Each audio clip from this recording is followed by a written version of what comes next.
요한복음 12장 44절부터 50절까지 말씀입니다. 요한복음 12장 44절부터 50절까지 말씀 교독하는 방식으로 함께 읽도록 하겠습니다. 제가 먼저 읽겠습니다. 예수께서 외쳐 이르시되 나를 믿는 자는 나를 믿는 것이 아니요 나를 보내신 이를 믿는 것이며 나는 빛으로 세상에 왔나니 무릇 나를 믿는 자로 어둠에 거하지 않게 하려 함이로다.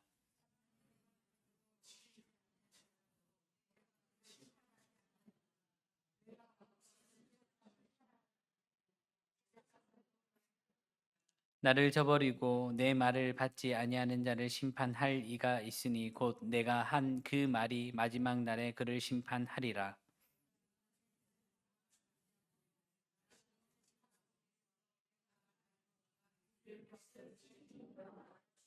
함께 읽겠습니다. 나는 그의 명령이 영생인 줄 아노라. 그러므로 내가 이르는 것은 내 아버지께서 내게 말씀하신 그대로니라 하시니라. 아멘.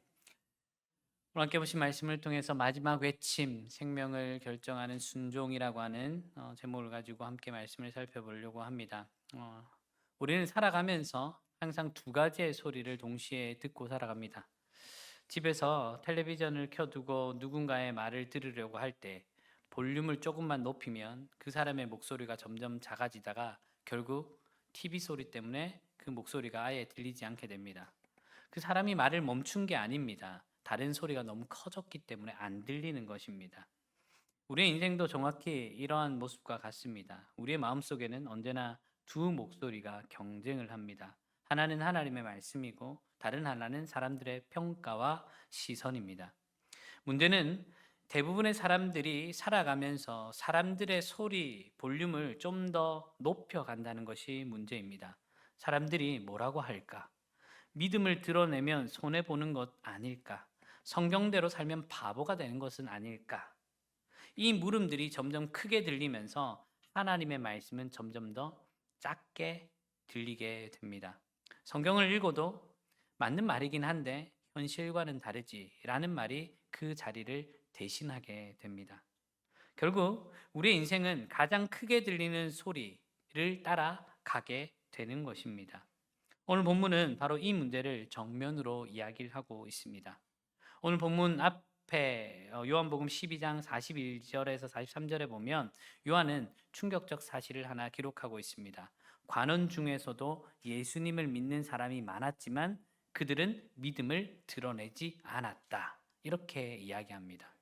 왜 그들이 믿음을 드러내지 않았는가? 이것에 대해서 그들의 모습이 어떠했는가? 이렇게 말합니다. 출교가 두려웠기 때문이다. 요한은 그 이유를 이렇게 설명합니다.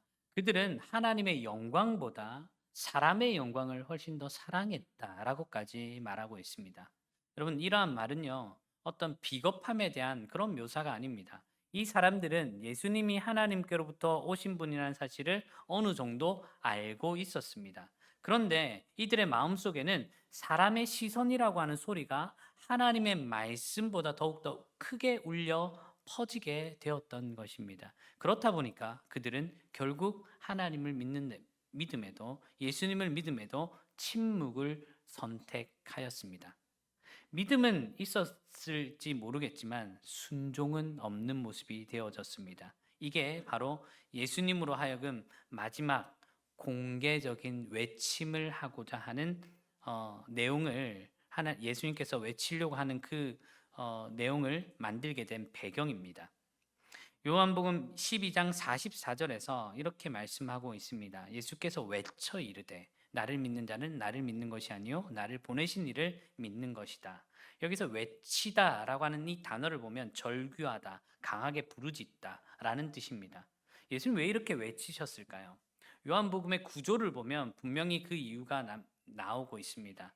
요한복음은 크게 두 부분으로 나누는데 1장부터 12장까지를 표적의 책, 그리고 13장부터 21장까지를 영광의 책이라고 얘기합니다. 표적의 책에는 예수님이 이 땅에서 행하신 공적인 사역, 표적들이 기록되어 있고 영광의 책인 13장부터 21장까지는 순환과 부활에 대한 이야기가 펼쳐지고 있습니다.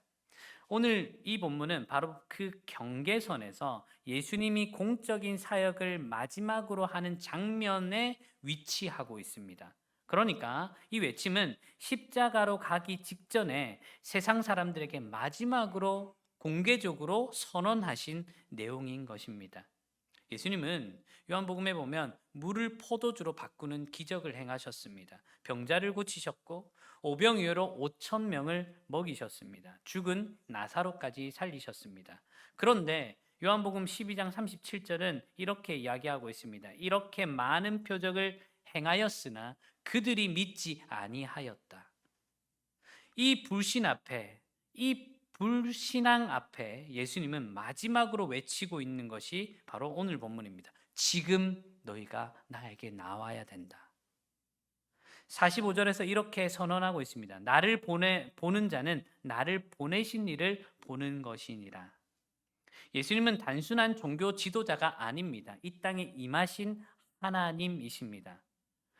그래서 존 칼빈은 이렇게 말합니다. 그리스도 밖에서 하나님을 찾는 것은 결국 우상을 만들어내는 것과 같다. 그러니까 예수님을 거부하면서, 예수님을 거절하면서, 예수님을 자기의 구주로 모시지 않으면서 하나님을 믿는다고 말하는 것은 성경적으로 불가하다, 이런 뜻입니다. 예수님은 하나님께로 가는 여러 길 중에 하나가 아닙니다. 하나님이 우리에게로 오신 유일한 길이 바로 예수님입니다. 그래서 외치셨던 것입니다. 예수님은 46절에서 이렇게 말씀하십니다. 나는 빛으로 세상에 왔나니 무릇 나를 믿는 자로 어둠에 거하지 않게 하려 합니다. 빛이 비치면 숨겨진 것이 드러난다고 말씀드렸습니다. 우리 안에 있던 이기심과 욕망과 자기 영광을 구하는 마음이 낱낱이 드러나게 됩니다. 그래서 인간은 본능적으로 빛을 싫어합니다. 좋아하지 않습니다. 사람들이 그리스도를 거부하는 이유는 증거가 부족해서가 아닙니다. 빛이 자신의 죄를 드러내는 것을 싫어하기 때문입니다. 그래서 인간은 결국 빛이신 예수님을 십자가에 못 박았습니다. 여러분, 그런데 아십니까? 빛이신 예수님이 십자가에 못 박혔는데 놀랍게도 하나님은 그 십자가를 통해 구원의 길을 열어주셨다는 것입니다. 인간의 거부함, 인간의 거절함이 인간이 하나님을 거부하고 인간이 예수님을 거부했던 이 모든 거절과 거부함이 하나님의 구원 역사를 결코 막을 수 없다라는 사실을 말씀합니다. 오히려 그 거부와 거절의 자리에 하나님의 사랑이 가장 선명하고 짙게 드러나게 되었습니다. 그래서 예수님의 말씀을 받아들이지 않는 자는 마지막 날에 그 말씀이 그들을 심판할 것이라고 48절을 통해 예수님은 경고하십니다. 우리가 듣는 이 말씀은 여러분 단지 예수님에 대한 정보적인 말이 아닌 것입니다. 우리가 말씀 앞에서 어떻게 반응해야 하는가를 전하고 있습니다. 이 말씀 앞에서 어떻게 반응하느냐, 이것이 영원한 결과가 어떠한가를 결정짓게 되는 것입니다. 말씀은 선택 가능한 옵션이 아닙니다. 말씀은 생명줄이에요. 그래서 예수님은 49절과 50절에서 이와 같이 말씀하십니다. 내가 스스로 말한 것이 아니오. 나를 보내신 아버지께서 내가 말할 것과 이것을 친히 명령하여 주셨으니 나는 그의 명령이 영생인 줄 아노라. 여러분, 종교적인 표현이 아닙니다. 예수님의 말씀은 하나님 아버지의 명령이고 그 명령이 곧 영생입니다. 바다에 빠진 사람이 구조대원에게 던져준 밧줄을 잡지 않는다면 어떻게 될까요? 도움이 부족해서 죽는 것이 아닙니다. 생명줄을 거부했기 때문에 죽는 거예요. 말씀을 거부하는 것은 이런 모습과 같습니다. 말씀은 참고용 지식이나 선택 가능한 종교적인 옵션이 아닙니다. 말씀은 생명입니다. 이 말씀은 생명입니다. 그러므로 말씀 앞에서 우리가 취해야 하는 태도는 종교적인 어떤 선택이 아니라 생명과 사망 사이의 선택임을 알아야 합니다. 여러분, 말씀을 선택하는 것이 생명을 선택하는 겁니다.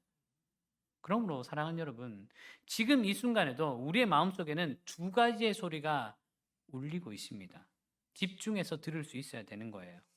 사람들의 소리는 이렇게 말합니다. 믿음, 그렇게까지 할 필요 없어. 정직하게 살면 손해야. 세상도 좀 보고 살아가도 돼. 그런데 하나님의 말씀의 소리는 어떻습니까? 나를 따르라. 내 말을 붙들어라. 그 길이 생명이다. 여러분, 문제가 무엇입니까?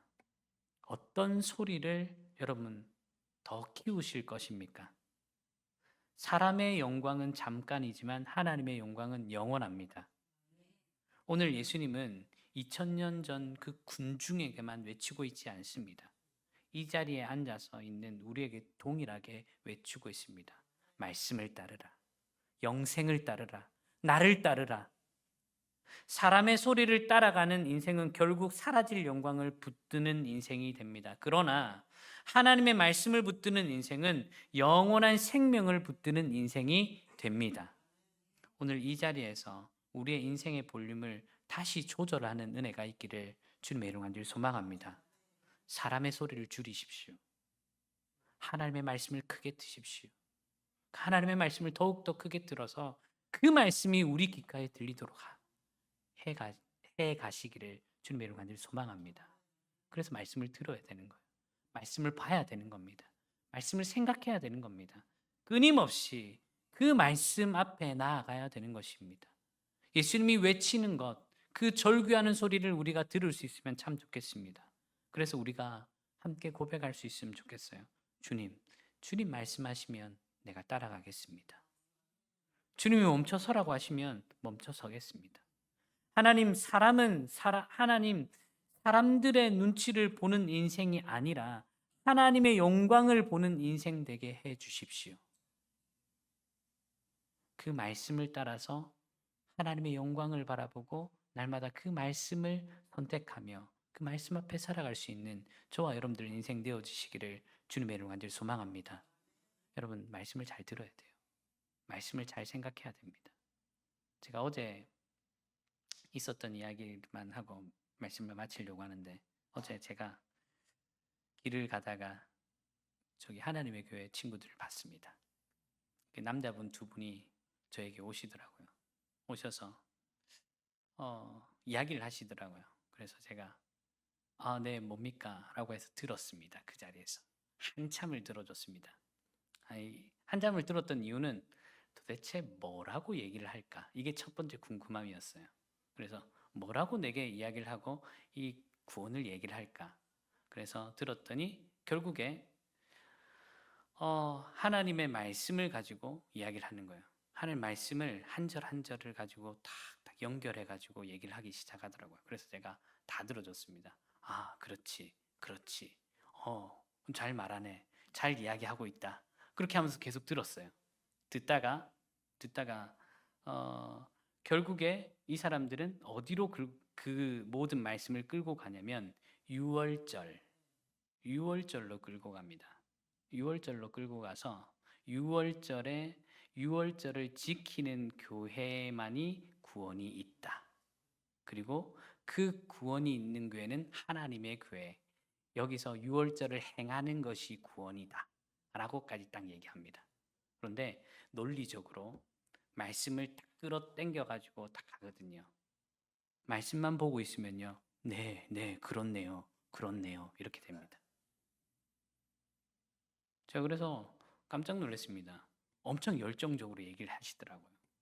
결국에 그런 얘기를 하길래 그래서 내가 알고 있는 하나님은 내가 믿는 바는 다릅니다. 그렇게 얘기를 하면서 제가 믿었던 거는 제가 어려서부터 교회에서 배워왔던 거는 예수 믿어야 천국 가고 예수 믿어야 구원이 있습니다. 장소적인 개념 안에는 구원이 없습니다. 그렇게 얘기를 했거든요. 그러니까 아니래요. 아니라고 얘기를 하면서 계속 설명을 하더라고요. 근데 그 설명이 끊임없이 나와요. 성경을 다시 펴서 설명하고 성경을 펴서 이사야의 말씀을 가지고 또 얘기를 하고 구약적 얘기를 계속하고 그리고 신약의 야고보서 말씀을 가지고 얘기를 합니다. 그러면서 행함이 없는 믿음은 죽은 거예요. 딱 얘기를 하더라고요. 그 행함을 6월절을 지킴으로 해야 됩니다. 제가 그래서 그건 믿음이 아닙니다. 믿음과 행함의 일치를 얘기를 하는 거고 또 막 또 설명을 했죠. 그랬더니 이 사람들이 계속적으로 당신이 믿는 바하고 내가 믿는 바 다르다 그러면서 막 이렇게 얘기하다가 가라고 얘기를 하더라고요. 제가 그 두 분이서 막 얘기하는 것들 디베이트를 하면서 느꼈던 바가 있습니다. 일반 성도님들이 하나님의 말씀을 말씀답게 보지 못하면 충분히 논리가 그들의 논리로 빠질 수 있겠구나. 말씀이요, 어떻게 연결되어지는지, 말씀이 어떻게 말씀하고 있는지를 성령께서 깨닫게 해 주셔야 되는데 그 깨닫게 함을 경험하지 못하고 그 하나님을 알지 못하면요, 그렇게 넘어가게 되는 거예요.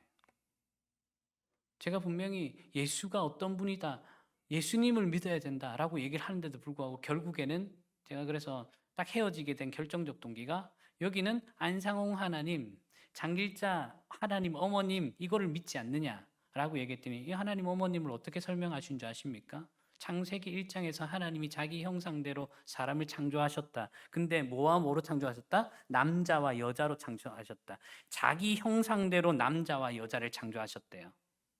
그러니까 하나님은 아버지라고 불리기 때문에 남자고, 그리고 여자 하나님이 있어야 되지 않느냐. 그 여자 하나님이 누구? 장길자 하나님. 여러분, 우리는 안 믿어지죠. 우리는 안 믿어지죠. 근데 예수님 믿는 사람들 중에, 하나님 말씀을 보는 사람들 중에, 또는 하나님의 말씀 앞에 가까이 나아가기 전에 있던 새로운 신자들, 전혀 모르는 사람들은 믿을까요? 안 믿을까요? 논리적이라면, 성경에 나와 있는 대로라면 그들을 믿고 따르겠다, 이런 생각이 딱 드는 거예요. 그러면서 제 안에 경각심이 생겼습니다. 말씀을 더 잘 가르쳐야 되겠구나. 말씀을 더 공부하게끔 해야 되겠구나. 여러분, 말씀이 생명이거든요. 근데 이 말씀을 저렇게 오독하여 읽게 하고 잘못 풀어서 읽게 하는 저런 사람들이 있다라는 거예요. 근데 그게 생명인 줄 알고 그 죽음의 길로 가고 있었던 그들을 바라보면서 제가 마음이 너무 안타까웠습니다. 여러분, 예수님께서 외치신 것은 내가 말씀이라고 얘기하고 있는 거예요. 내가 영생이다라고 얘기를 하고 있는 거죠. 나를 믿어야 구원이 있다라고 얘기를 하고 있는 겁니다. 오직 예수 그리스도를 통하여서만 하나님 앞으로 갈 수 있습니다. 그것이 영생입니다. 그리고 그분과 함께하는 것이 하나님 나라를 살아가는 것입니다. 사랑하는 여러분, 말씀이 생명임을 알고 그 말씀을 따라 순종하며 살아갈 수 있는 저와 여러분들 되시기를 주님의 간절히 소망합니다. 이단들도 저렇게 말씀을 전한다고 저렇게 힘을 다하는데 신앙인들이 그 말씀을 얼마나 사모하고 있는지 새벽에 나와서 울었어요. 하나님의 말씀이 생명이고 능력이라고 하셨는데 그 말씀이 좀 우리 사랑하는 성산교회에 흘러 넘쳤으면 좋겠습니다. 그 말씀이 힘이 돼서 좀 나타났으면 좋겠습니다. 우리 사랑하는 성산교회 모든 지체들이 말씀을 얘기할 때마다 하나님의 성령의 능력들이 그 삶 가운데 충만하게 나타났으면 좋겠습니다. 그런 마음들이 들더라고요.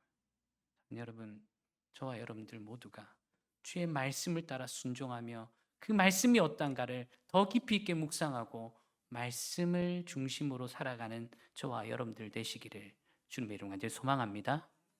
함께 찬양하실까요?